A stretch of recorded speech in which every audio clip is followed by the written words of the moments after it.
Meus amigos e amigas que nos acompanham pela TV Canção Nova, estamos começando o nosso programa Pergunte e Responderemos. Esse programa tem o objetivo de responder perguntas assim de maneira bem objetiva, o mais rápido possível para que a gente possa atender, inclusive, o maior número de pessoas, ok? Você pode mandar a sua pergunta pelo telefone, o 12 31 86 2600. Pode mandar também pelo e-mail do programa, que é pergunte e responderemos, @cançãonova.com.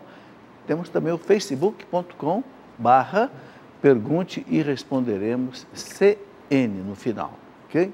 Aí você pode mandar sua pergunta, faça de maneira assim bem sucinta, bem objetiva, para que a resposta também possa ser bem objetiva, ok?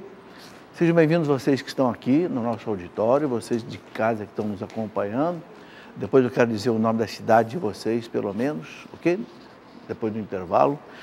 E quero convidá-los para a gente começar rezando, entregando tudo aí nas mãos da Virgem Maria, para que a gente possa fazer com a sua intercessão um bom programa. Em nome do Pai, e do Filho, e do Espírito Santo. Amém. Ave Maria, cheia de graça, o Senhor é convosco. Bendita sois vós entre as mulheres. Bendito é o fruto do vosso ventre, Jesus. Santa Maria, Mãe de Deus, rogai por nós, pecadores, agora e na hora de nossa morte. Amém. Divino Espírito Santo, dai-nos nessa tarde a vossa luz, para iluminar a nossa inteligência e entendermos, Senhor, os vossos santos desígnios. Glória ao Pai, ao Filho e ao Espírito Santo. São José, em nome do Pai, do Filho e do Espírito Santo. Amém. Muito bem, quero começar o programa mostrando esse livro do Papa Francisco. Esse livro, ele foi escrito por um jornalista italiano, católico, famoso, aliás, dois jornalistas, né? O Andrea Tornielli e Domênico Agasso Júnior. O Tornielli, ele é um vaticanista. Há muito tempo ele acompanha tudo do Vaticano, né? Escreveu vários livros, inclusive sobre o livro de História da Igreja, e ele compilou aí nesse livro ensinamentos profundos do Papa Francisco, ok? Então está aí, né? Quem quiser conhecer, livro Conselhos de um Papa Amigo. A gente conhece bem a facilidade com que o Papa Francisco se expõe praticamente todos os dias, né? Na missa que ele celebra, ele faz a homilia, sai na internet, então aí é uma compilação dos ensinamentos do Papa. Muito bem, vamos aqui então para as perguntas que já estão aqui na minha mesa. Eu tenho uma pergunta aqui da plateia, o Natan Jardel, que é do Paraná, pergunta o seguinte: diante de nossas escolhas e Deus, que sabe de todas as coisas, Ele sabe das escolhas erradas que nós faremos? Claro que sabe, né? Deus é onisciente, Deus sabe tudo. E uma coisa importante de entender, para Deus não existe futuro nem passado, só existe para nós.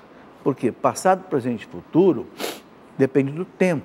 E Deus não está submisso ao tempo, porque o tempo é uma criatura de Deus, Deus criou o tempo. Os físicos dizem que o tempo começou no Big Bang, há 13,7 bilhões de anos atrás, ok? Então, para Deus, o passado, que para nós já aconteceu, e o futuro que vai acontecer, para Deus é presente. É um instante aqui na frente dele. Então, Deus sabe tudo, ok? É a qualidade da onisciência divina. E Ele já sabe quem voltará para o céu? Sabe. Deus sabe quem vai para o céu, quem vai para o inferno. Agora, preste atenção, não é Deus que determina isso. Nós é que determinamos. Deus quer que todos se salvem e cheguem ao conhecimento da verdade. São Paulo a Timóteo, 1 Timóteo 2,4, certo? Então Deus dá a graça a todos. Aqueles que correspondem à graça de Deus se salvam. Aqueles que não correspondem. Então não é Deus quem define o destino de cada um, somos nós, ok? Não existe destino no plano de Deus. Eu sei que isso é uma coisa difícil de entender, mas Deus não tira a nossa liberdade. Isso é muito importante de entender, porque é a nossa liberdade que nos faz imagem e semelhança de Deus. Então Deus não pode agir contra a nossa liberdade. Muito bem, vamos ver aqui as perguntas que já chegaram por carta, chegaram por Facebook. No segundo bloco são as perguntas que chegaram por e-mail. Elisângela, via Facebook. Fui convidada pela minha paróquia para falar sobre as alegrias de Maria no mês de agosto. Conheço pouco, tem alguma fonte para indicar? Elisângela, te indico duas fontes importantes. Uma delas é um livrinho, não está aqui, chamado Imitação de Maria. Uma beleza. Esse livro foi escrito em 1700 e pouco por um monge, né? Não tem aí o Imitação de Maria? Tá? Se ela achar ali, eu vou mostrar. Esse livro foi escrito por um monge que escreveu uma coisa maravilhosa. Assim como existe a imitação de Cristo, obrigado, assim como existe a imitação de Cristo, né, que é do Tomás de Kempis, um monge também lá da Idade Média, aqui, Imitação de Maria, um livro maravilhoso. Né?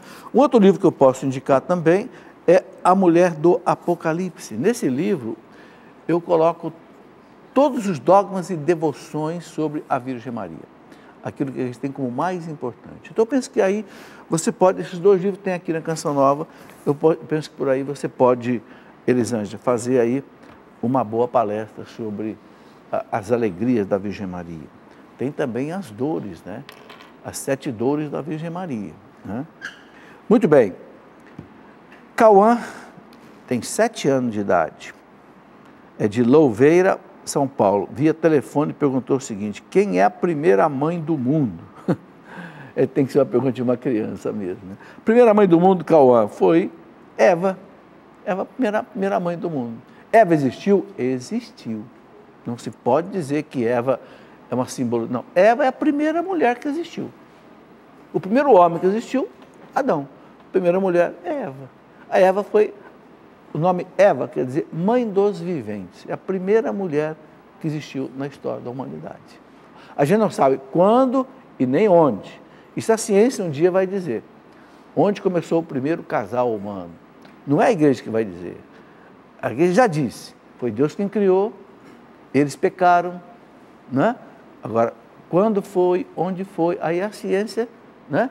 Que está lá chegando aí com a genética, a evolução, chegando nessa pesquisa. Muito bem. Rafael de Carazinho, no Rio Grande do Sul, via Facebook. Eu vivo com a minha esposa sem o sacramento do matrimônio e por isso não comungamos. E em um processo de conversão, hoje temos noção de como é grave esse pecado. Não temos condição de casar e fazer festa e nossos pais moram no Paraná. Seria possível o sacerdote nos dar a bênção da igreja para sermos sacramento do matrimônio e podemos comungar? Ô Rafael, claro, a igreja não obriga ninguém a fazer festa para se casar. Você pode pedir para o padre casar vocês na igreja, só vocês e a família ali, sem festa, sem nada. Basta o sacramento da igreja. Não se preocupe com festa, com nada. O mais importante, se vocês querem se casar, não tem impedimento, vai correndo, conversar com seu pároco, conta a sua realidade e pede para ele unir vocês pelo sacramento do matrimônio, pronto, ok? Não tem dificuldade nenhuma. Laércio Pereira, via telefone, é de São Paulo, Laércio. Gostaria que o senhor explicasse o último versículo 15 da Bíblia. Bom, Laércio, o último versículo 15 da Bíblia é do Apocalipse. Vamos ver lá no livro do Apocalipse o último versículo 15. Né? Eu penso que a tua pergunta esteja correta. Está aqui, ó. Apocalipse. Felizes aqueles que lavam as suas vestes para ter direito à árvore da vida. É o conhecimento de Deus. E poder entrar na cidade pelas portas. Aí a cidade é o céu, Jerusalém, que simboliza o céu. Fora os cães, os envenenadores, os impúdicos, os homicidas, os idólatras e todos aqueles que amam e praticam a mentira. Bom, o que o Apocalipse está dizendo? Vai entrar no céu quem não é pecador, quem se arrependeu dos seus pecados, né? É isso. não vão entrar no céu os pecadores. Em resumo, é isso aí que esse versículo 15 do Apocalipse, do capítulo 22, que é o último capítulo do Apocalipse, está dizendo. Ok? Muito bem. Cida Araújo, que é via Facebook, não tem a cidade aqui. Quando sabemos que o sofrimento é provação, porque Deus nos faz sofrer? Ô Cida, todo tipo de sofrimento é provação, não tenha dúvida. Agora, por que Deus nos faz sofrer? Não é Deus que faz a gente sofrer. Aí tem um conceito muito importante de entender.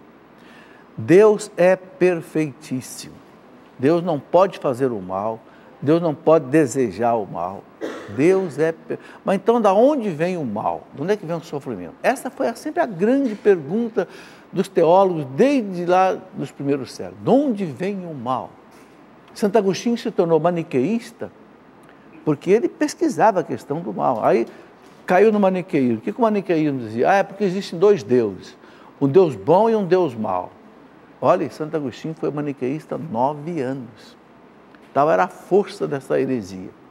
Não existe Deus mau. Existe só um Deus e ele diz que Deus é bom. E nenhum Deus que é pai manda sofrimento para um filho. Não. De onde vem então o sofrimento? Do pecado. Romanos 6, 23. O salário do pecado é a morte. Todo sofrimento tem como raiz última o pecado. O meu pecado, não só o meu, o pecado da humanidade. É fácil de entender isso.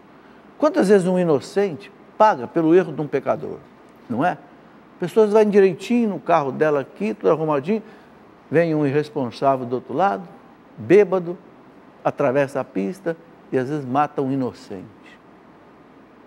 Qual é a raiz desse mal? O pecado. Aquele irresponsável que bebeu e foi dirigir o carro e matou alguém. Então não é Deus que manda o sofrimento para ninguém, o sofrimento são as circunstâncias da vida. Deus estabeleceu esse mundo em cima de leis físicas, químicas, morais. Quando nós desobedecemos às leis de Deus, o mal acontece. Deus sabe usar esse mal, aí que entra a ação maravilhosa de Deus. Aquilo que São Paulo fala na carta aos Romanos, Romanos 8, 28. Tudo concorre para o bem daqueles que amam a Deus.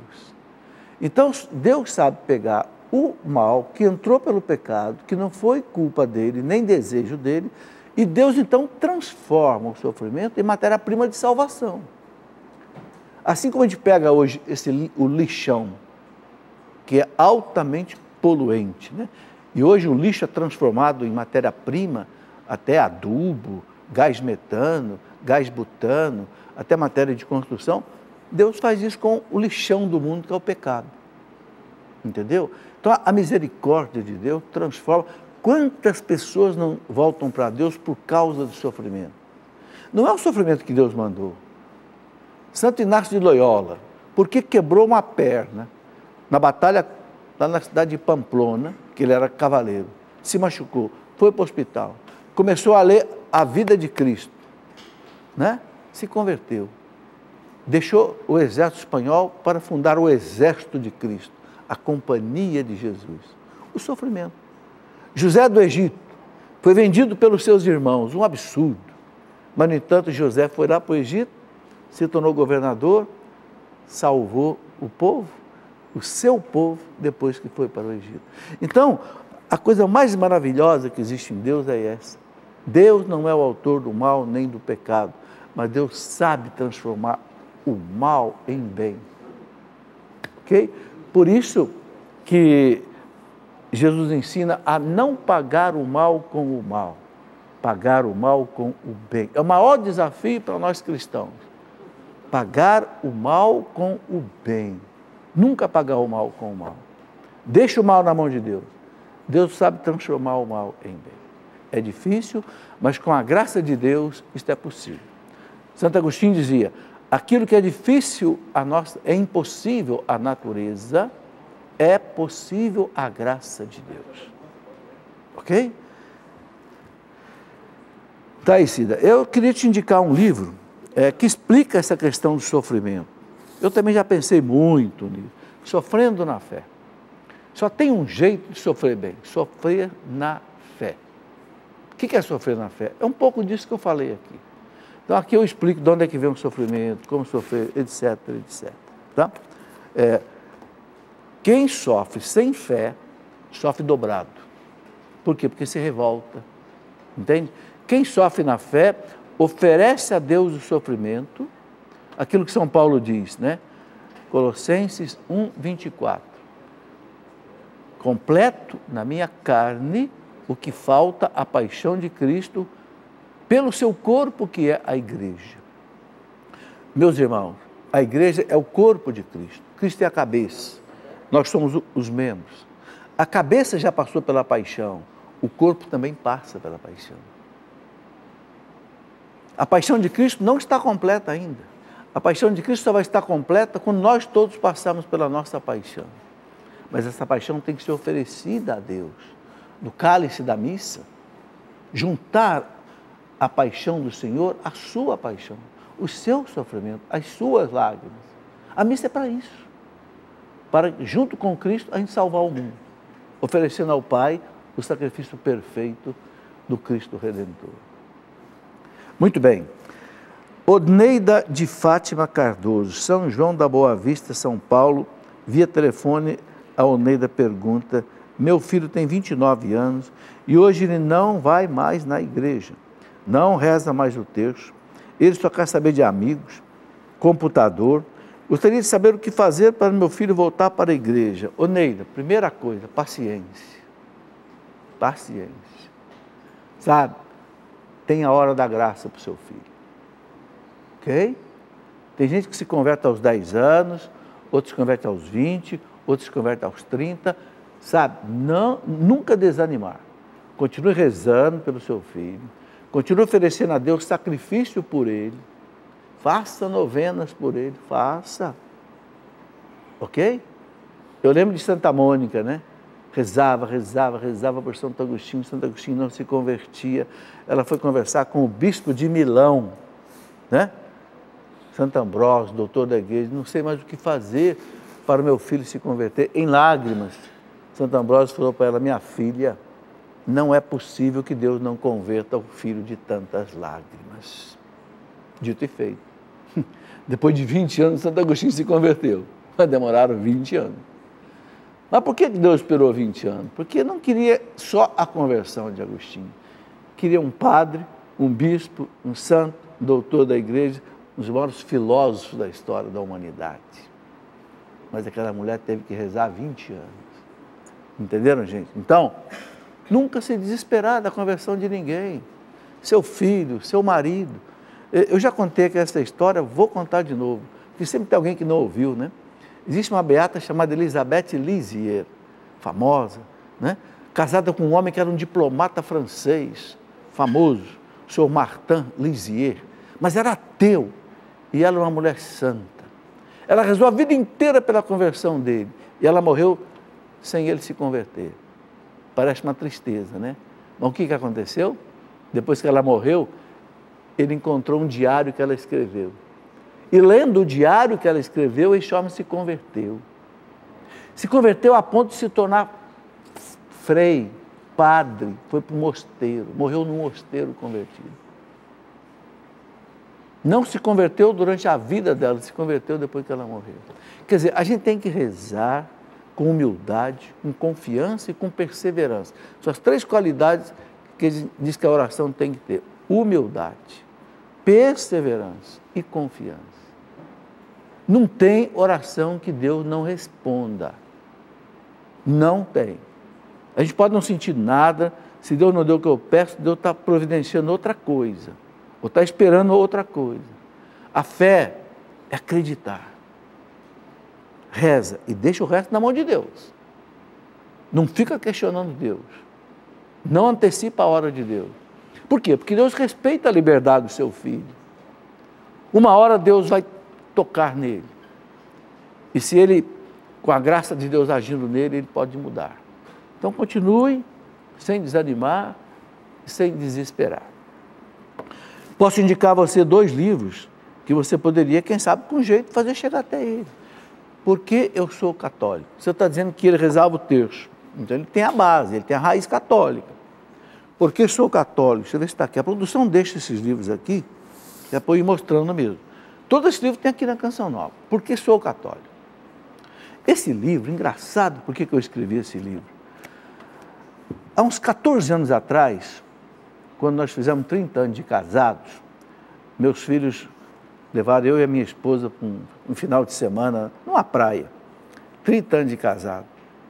Aí, caminhando na praia um dia com o meu filho mais velho, o Mateus, que hoje tem 44 anos, ele disse: pai, o senhor já escreveu muitos livros, está faltando só escrever um livro. Eu digo: qual é? Porque sou católico. Fala: peraí, você não sabe? Não, eu sei, só que eu tenho tantos amigos que não sabem, que eu queria dar esse livro para eles. Olha, eu senti ali como um pedido de Deus. Eu digo: tá bem. Voltei para casa e escrevi o livro, porque sou católico. Aqui eu mostro a fundamentação. Por que é bonito ser católico? 2000 anos de uma igreja, né, de mártires, de santos, de doutores, de profetas, entende? Sabe, de repente, olha, gente, Santa Teresa d'Ávila, ou melhor, Santa Edith Stein, mártir do nazismo, né, em Auschwitz, era uma judia que praticamente já era ateia. Passou uma noite lendo um livro da vida de Santa Teresa d'Ávila. Quando ela acabou de ler o livro, ela disse: eu quero o batismo. Foi batizada santa da igreja. Um livro mudou a vida dela. Santo Inácio de Loyola, lendo o livro da vida de Jesus, né? Se converteu. Livro, sabe, Deus fala através dos bons livros. Então, é por isso que eu gosto muito de mostrar livro, de escrever livro, mas só livro de formação, né? Nada de blá blá blá. Livro que fala de Deus, do Evangelho, da palavra, entende? Porque um livro muda a vida das pessoas. Dependendo, sabe, é um caminho que Deus usa, às vezes, para tocar a pessoa. Muito bem, esse é um livro porque sou católico, o outro que a produção anotou aqui, Católicos Voltem para Casa. Esse livro também é maravilhoso. Esse Católicos Voltem para Casa é um projeto de um americano, né, que esteve aqui comigo na Escola da Fé, um tempo atrás, o Tom Peterson. O Tom Peterson criou esse programa nos Estados Unidos, Católicos Voltem para Casa. Ele já trouxe mais de 2 milhões de católicos de volta para a igreja. Tem um vídeo na internet, vale a pena você ver, uma coisa maravilhosa, que o Tom, ele é especialista em mídia, é um empresário, ele deixou tudo, se converteu, deixou tudo para esse projeto aqui. Tem um vídeo na internet, você pode colocar lá, é uma coisa maravilhosa, de 1 minuto, chamado Católicos Voltem para Casa. No minuto, ele mostra a beleza da Igreja Católica. Uma coisa sensacional. Ele esteve aqui, esteve em minha casa, inclusive, nós estamos num programa aqui há um tempo atrás, e esse livro é dele. Então, nós traduzimos e publicamos aqui no Brasil. É um livro que ajuda uma pessoa que se afastou da igreja a voltar para a igreja. Tom Peterson. Esse é um projeto que ele está estendendo, inclusive, para o Brasil. Ele estendeu já nos Estados Unidos, no México, na Colômbia, e ele está em contato com a gente para ver se expande esse projeto aqui no Brasil. Católicos Voltem para Casa. Muitos católicos que foram embora da igreja por ignorância, porque não conhecia a igreja. Então precisa conhecer para voltar. Muito bem. Uma pessoa que pede para não ser identificada. Tudo bem, a gente respeita. Como católica, ministra da palavra, descobri que minha cabeleireira é espírita. Tem algum problema? Não tem problema. Respeite a pessoa, a fé da pessoa. Não fica com esse negócio de medo, de contaminação, porque não é católico. Nada disso. Você tem sua fé, Deus te protege, guarda. Não sofra apenas as influências. Influências que sentido? A doutrina. Se você não sofre influência da doutrina, fica tranquila. E ela diz aqui, é uma pessoa maravilhosa, mas é convicta da sua fé e eu não faço questão de continuar com ela, mas e a misericórdia? Tranquilo, respeite essa pessoa, viva a sua fé, deixa ela viver a fé dela, na medida do... Sabe, meus tempos de cadete, de academia militar, eu convivia com vários amigos que eram espíritas. Nós conversávamos tanto, eu colocava os argumentos por que eu não acreditava na reencarnação, e eles por que acreditavam. Amicíssimos. E tenho muitos amigos espíritas. A gente não pode fazer discriminação por causa da fé da pessoa, de jeito nenhum. Não pode sofrer o quê? A influência da doutrina, aí é outra coisa. Muito bem, Disseu Cordeiro dos Santos, de Colombo, no Paraná, via telefone, ele pergunta o seguinte, ele diz que é sócio contribuinte da Canção Nova pelo boleto bancário. Muito obrigado, Odisseu. Sou ministro da Eucaristia e fui orientado que no momento da consagração não era preciso ajoelhar. Gostaria de saber o que é correto. Bom, Odisseu, o que o Missal Romano diz, o Missal Romano é aquele livro vermelho que regula como é que a missa deve ser celebrada. O Missal Romano é claríssimo. Na hora da consagração deve-se ajoelhar. E o missal fala claro, só não deve ajoelhar se o local não permitir. Aí não precisa ajoelhar. Às vezes no missa campal, na rua, tal, né? Mas na igreja, o missal romano claro, gente, é o momento maior da missa. É o momento da transubstanciação, em que o pão e o vinho se transformam no corpo e sangue de Cristo. É um momento intenso de adoração, claro, não é uma adoração continuada, mas é uma adoração pontual. Qual é a melhor posição para adoração? Os joelhos. Então, por isso que o missal coloca isso. Eu não entendo por que alguns ensinam que não é para ajoelhar na hora da consagração. Se o missal manda ajoelhar. Sabe, eu acho que a gente tem que obedecer às normas da igreja, né? Muito bem, vamos para o intervalo e daqui a pouco as perguntas que chegaram por e-mail, ok? Espera aí, você vai ver que é bastante rápido o nosso intervalo. Muito bem, retomando o nosso programa Pergunte e Responderemos, ok? Tenho aqui duas coisas importantes antes de que nós começarmos a responder as perguntas. Primeiro, eu quero cumprimentar vocês que estão aqui dizendo o nome da cidade de vocês. É um pequeno reconhecimento e agradecimento pela presença de vocês. Carlos Chagas, em Minas Gerais, está ali, o nosso câmera vai mostrá-lo. Alguém do Paraná? Qual é a cidade? Ok. Cachoeira Paulista, São Paulo, daqui a nossa cidade. Mogi das Cruzes, São Paulo. Santa Gertrudes, em São Paulo. Saquarema, Rio de Janeiro, está ali. São Paulo, capital. E Lavras, Minas Gerais. Ok? Sejam bem-vindos à Canção Nova e aqui ao nosso programa. Outra coisa importante, a Canção Nova tem aqui no Santuário Pai das Misericórdias, que é um santuário maravilhoso.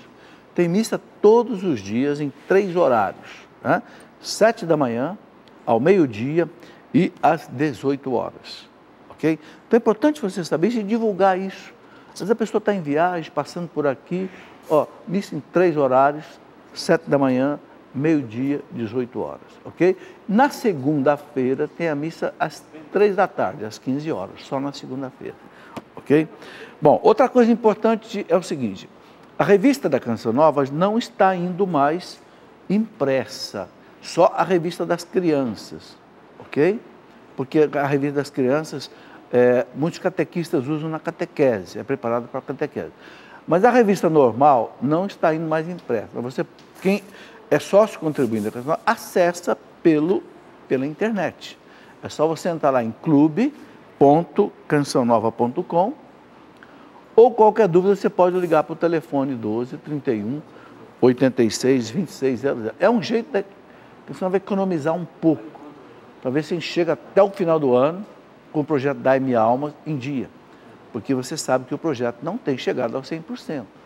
Então fica aí uma dívida para trás, ok? E aí o nosso pedido, né, é que as pessoas não deixem de fazer a sua contribuição. Porque, gente, é uma coisa maravilhosa. Manter uma televisão sem propaganda, 24 horas no ar, manter uma internet, manter casas de missão, manter a rádio 24 horas no ar, sabe, sem propaganda, é uma novidade. É uma graça de Deus. Agora, vem através do quê? Das doações. Então, é muito importante que a gente seja grato a Deus, né? Jesus diz, aquele que é fiel no pouco lhe será dado muito. Seja fiel nesse pouco que você dá para a Canção Nova. Sabe, porque um dos problemas mais sérios que a Canção Nova tem aqui, sabe qual que é na arrecadação? São os sócios inativos. É o sócio que começa a contribuir, mas depois ele para. Só que a despesa não para. Entendeu? Eu sei que muita gente para por necessidade. A crise do país, desemprego, tudo isso é compreensível. Mas faça o possível de você manter a sua contribuição. Pode ter certeza. O livro do Eclesiástico diz, aquele que dá a Deus, Deus devolve 7 vezes mais. Isso é palavra de Deus.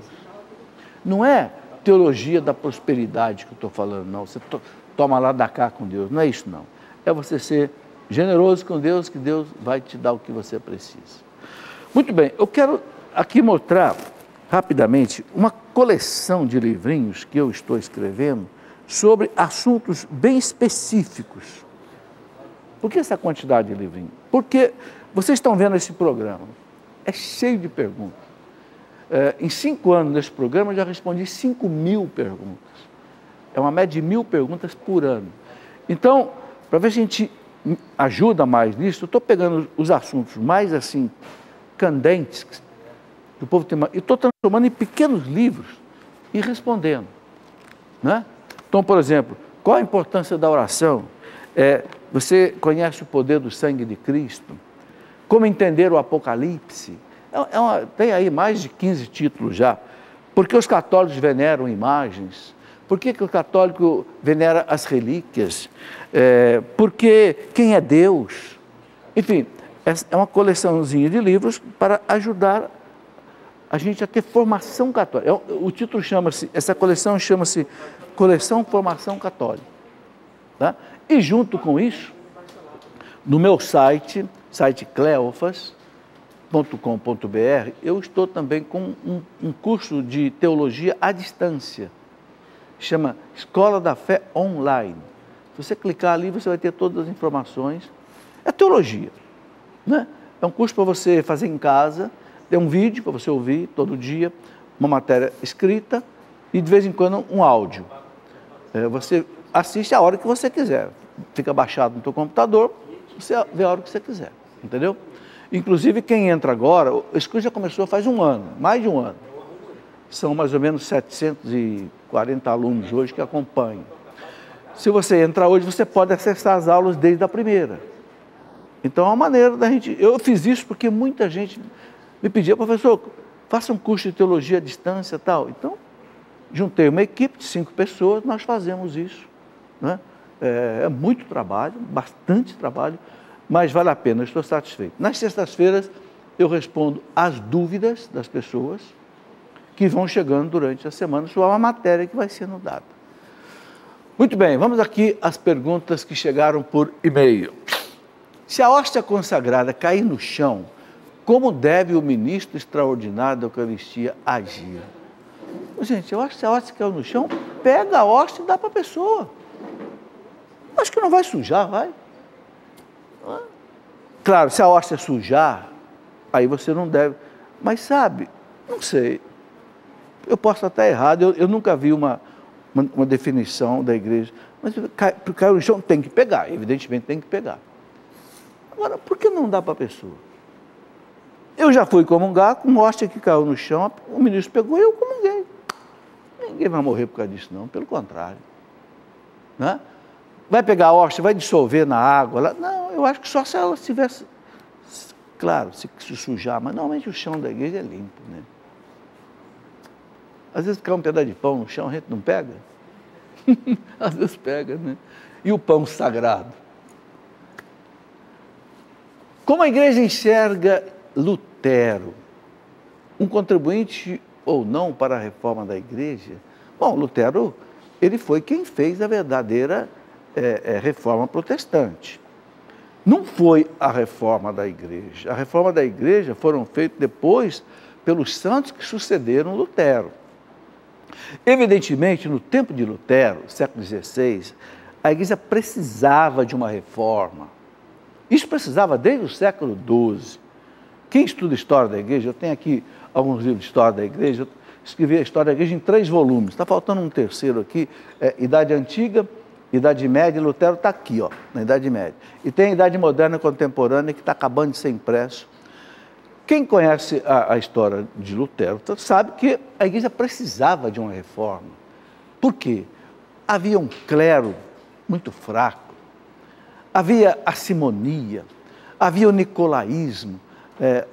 Nicolaísmo era padre com concubinas, havia cardeais vivendo num luxo. É verdade, a igreja não esconde isso não. A igreja precisava de uma reforma, mas essa reforma não foi feita. Aí juntou uma porção de coisa, Lutero deu aquele brado contra a igreja. Na Alemanha, os príncipes, que eram mais de 400 príncipes, a Alemanha era formada de principado, se aliaram a Lutero contra a igreja e aconteceu a reforma protestante. Mas os historiadores católicos não chamam de reforma, chamam de revolução.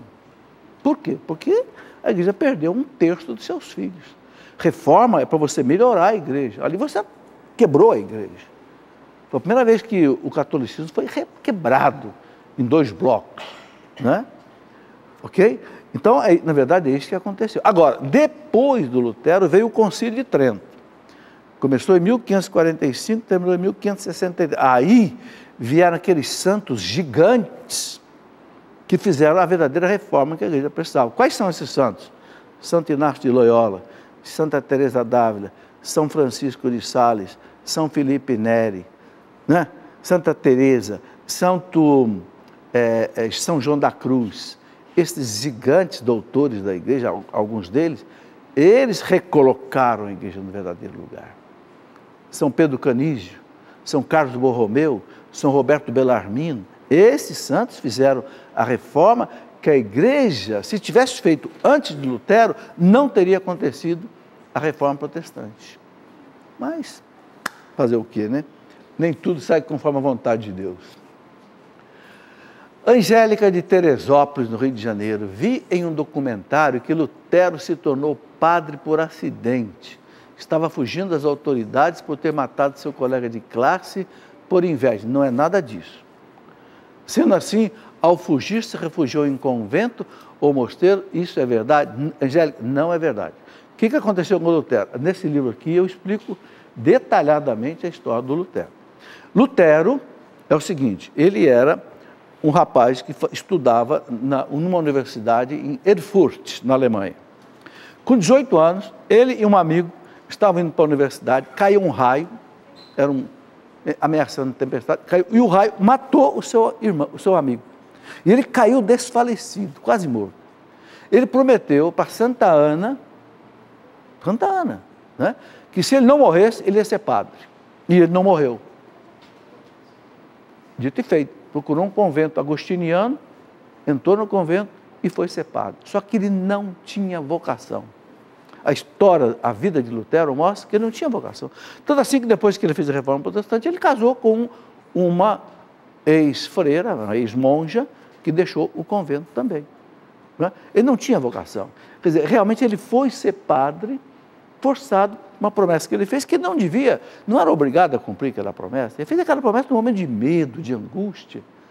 Entende? É isso que aconteceu. Não foi porque né, houve fugir da autoridade, nem ter matado seu colega, nada disso. Lutero nunca matou ninguém, pelo que se consta.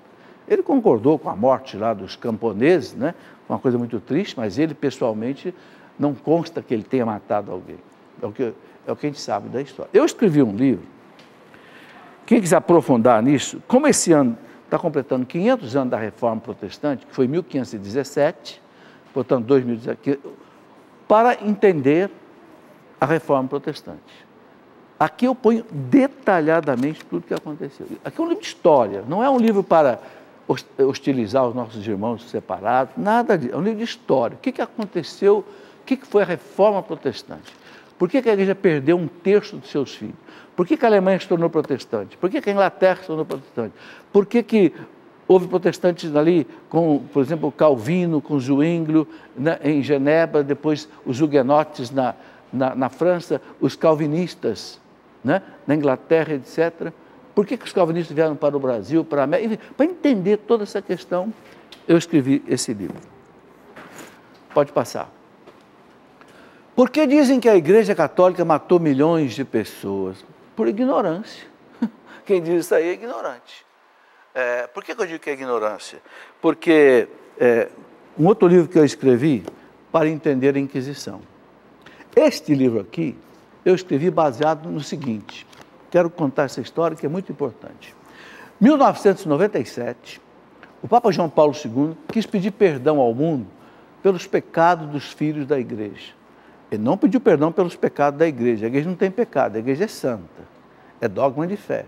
Una, santa, católica, apostólica. Mas os filhos da igreja têm pecado. Só que o Papa João Paulo II, era no ano 2000 que ele queria pedir perdão pelos pecados. Ele chamou 30 maiores historiadores da atualidade, aqui tem inclusive a relação desses historiadores, para fazer um simpósio no Vaticano sobre a Inquisição. 30 maiores historiadores do mundo, especialistas em Inquisição. Aqui. E o Vaticano publicou as 30 conferências desses historiadores. Eu comprei lá em Roma, no Vaticano, 780 páginas, na língua original de cada pesquisador, inglês, francês, espanhol, etc. Eu trouxe, estudei isso tudo e escrevi esse livro, para entender a Inquisição. Por quê? Porque quem presidiu o simpósio, que foi o reitor da maior universidade italiana, La Sapienza, né? Dr. Agostino Borromeu, ele disse o seguinte, coloquei aqui na entrada do livro, ele diz aqui, hoje em dia, os historiadores já não utilizam mais o tema da Inquisição como instrumento para defender ou para atacar a igreja. Os historiadores não usam mais a Inquisição para atacar a igreja. Diferentemente do que antes sucedia, o debate se encaminhou para um ambiente histórico com características, com estatísticas sérias. Esse negócio que a igreja matou milhões de pessoas, isso é lenda. A igreja matou milhões de... Então, e o Carlos Borromeu, que não é padre, nem bispo, nem nada, é um leigo, reitor da Universidade La Sapienza, ele disse, não tem documento mais atualizado sobre a história da Inquisição do que esse simpósio dos 30 maiores historiadores. Então, o que eu fiz? Eu colhi muita coisa dali com outros livros de história e escrevi esse livro, para entender a Inquisição. É lenda esse negócio. Primeira coisa, a igreja não levava ninguém à morte. O que o Tribunal da Inquisição fazia? É um assunto que não dá para eu dissecar aqui em 2 minutos. O Tribunal da Inquisição, que o Papa Gregório IX instituiu no ano de 1231, o Gregório IX instituiu por quê?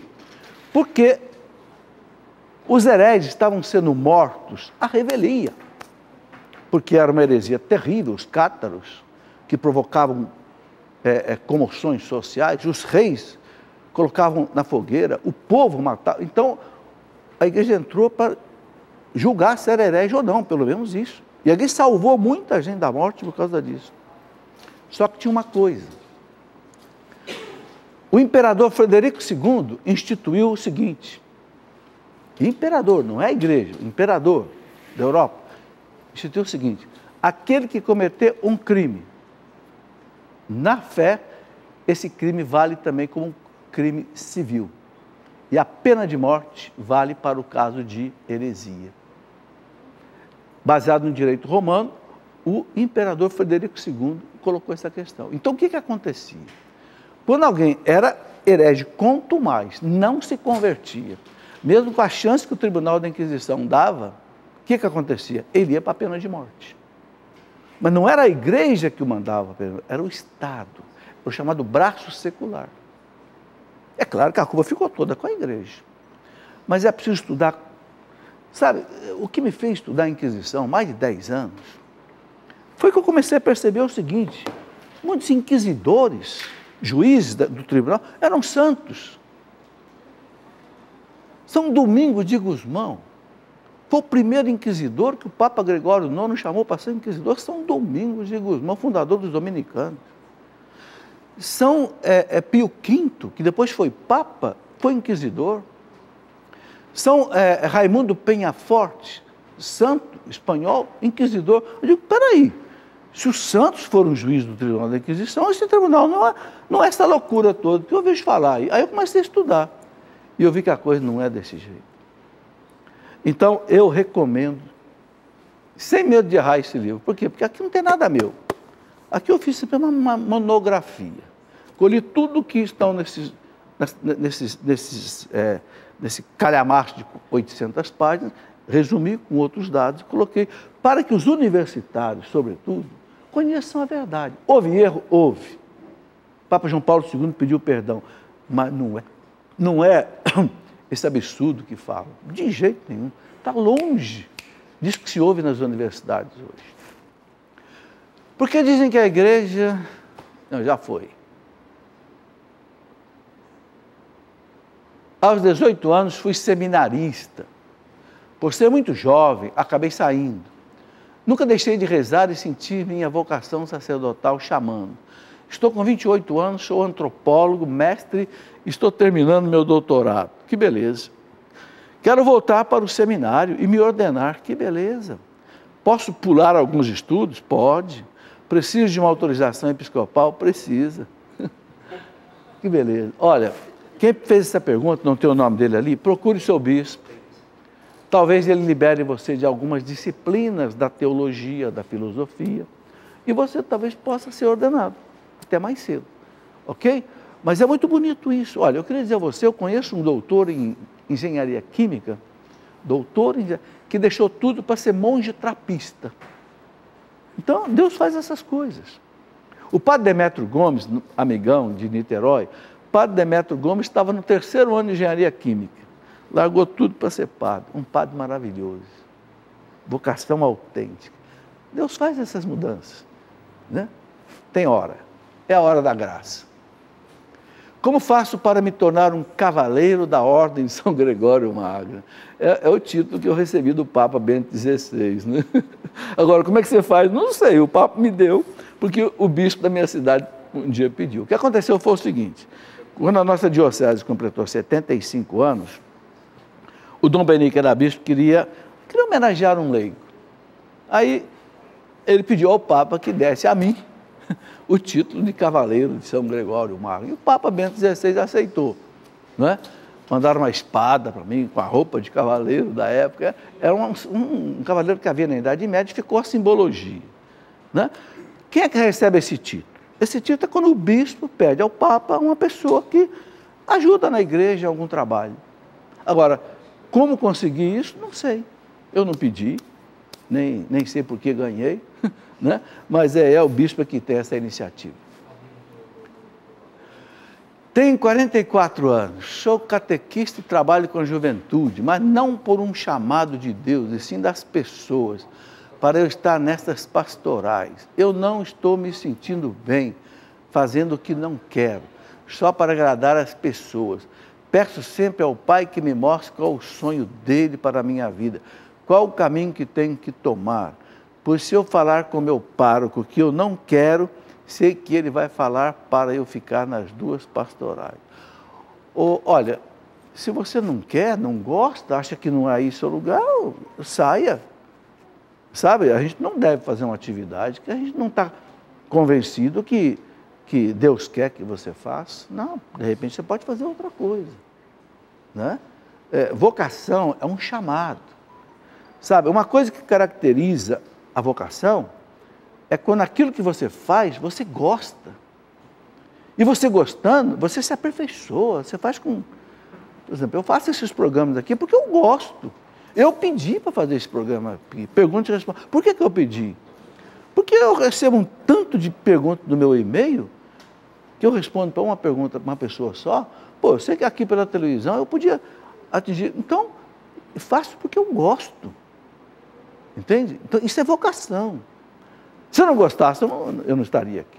Então, eu penso que se você não gosta, peça para mudar. O que a igreja acha sobre a interpretação de sonhos? Falo sobre nós mesmos interpretar os nossos sonhos. Lembrando que José do Egito interpretou os sonhos do faraó. Williane Silva, Farias Brito, no Ceará. Williane, olha, o sonho pode ser uma coisa simplesmente natural, que vem lá do nosso inconsciente, porque tudo que a gente vê, vive e tal, fica guardado, né? No inconsciente, não apaga. É que nem um CD que guarda tudo. Quando a gente dorme, o inconsciente é liberado. Aí ele faz aquela mistura louca que é o sonho, né? difícil de interpretar. Às vezes, Deus usa o sonho profeticamente. Dom Bosco teve mais de 50 sonhos proféticos, né? José do Egito teve sonhos. José, esposo de Maria, tinha sonhos de Deus mostrando. Agora, fazer esse discernimento, se o sonho é coisa natural minha, simplesmente natural, ou se é algo profético, se é de Deus, aí não é fácil. Porque aí você precisa ter um diretor espiritual, um conselheiro, às vezes um psicólogo, que vai poder dizer, não, isso aqui é coisa sua, são problemas seus, são traumas, ou são alegrias que você está revivendo. Entende? Não é fácil.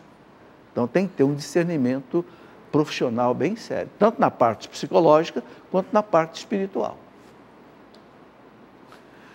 Existe a batalha entre anjos e demônios, literalmente é uma batalha. Gilson Cleidson, de Lagarto, em Sergipe. Ô Gilson, existe uma batalha, só que quando a gente fala batalha, né, você vê São Miguel Arcanjo lá, pisando na cabeça do demônio, né, com a espada na mão, nada daquilo existe, é uma simbologia. Primeiro que anjo não tem nem corpo, anjo é puro espírito. O demônio também é puro espírito. Aquilo é uma simbologia. Quando um anjo aparece para alguém e tem uma mensagem, então Deus permite que o anjo assuma uma forma. Então Maria viu o anjo Gabriel, anunciou. Mas o anjo Gabriel é puro espírito. Então Deus pode permitir uma visualização. Entendeu? Então, é o seguinte, essa batalha dos anjos bons e maus existem. Só que não é uma batalha de espadas, não, é uma batalha espiritual, né? São Paulo fala, vestir o capacete a espada do Espírito, a palavra de Deus, né? Lá na carta aos Efésios, capítulo 6, São Paulo fala dessa batalha espiritual, né? Vale a pena a gente dar uma lidinha rápida aqui. Essa batalha que São Paulo fala, veja, é uma batalha espiritual, não é assim, o nome que a gente usa, batalha tal, é simbólico, né? Mas existe essa luta. Então São Paulo diz assim, ele chama de armadura do cristão. Efésios 6:10, ele diz assim, revestivos da armadura de Deus para que possais resistir às ciladas do demônio. Pois não é contra homens de carne e sangue que temos de lutar, então é uma luta, mas contra os principados, potestades, príncipe deste mundo tenebroso, contra as forças espirituais do mal espalhadas nos ares. Tomai, portanto, a armadura de Deus. São Paulo compara com o soldado do tempo dele, que usava uma armadura de metal, usava espada, usava capacete. Então ele fala assim, né? Tomai, portanto, a armadura de Deus, para que possais resistir nos dias maus e manter-vos inabaláveis no cumprimento do vosso dever. Ficai alerta, a cintura cingidos com a verdade da Bíblia, né? É uma defesa contra o mal. Depois ele fala, o corpo vestido com a couraça da justiça. Então, quais são as armas desse combate? Verdade, justiça, palavra de Deus. Ele coloca aqui, olha, os pés calçados com a prontidão para anunciar o evangelho da paz, o zelo na evangelização. Sobretudo, embraçai o escudo da fé, com o qual possais apagar os dados inflamados do maligno. Tomai, enfim, o capacete da salvação e a espada do Espírito, isto é, a palavra de Deus. Então, é um combate espiritual, onde entra o quê? Fé, palavra de Deus, justiça, verdade, né? Para estar protegido com essa armadura de Deus. É isso que ensina. Muito bem, gente boa, chegamos ao final do programa, agradeço vocês terem vindo aqui participar ao vivo conosco, você de casa também.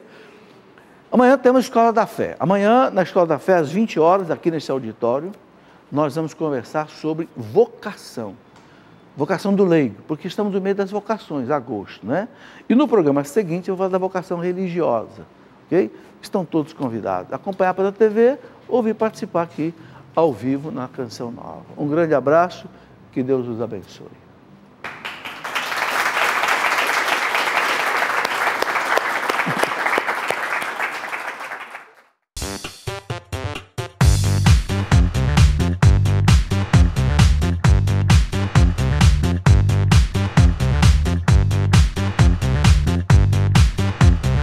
estaçãonovaplay.com. Assine já!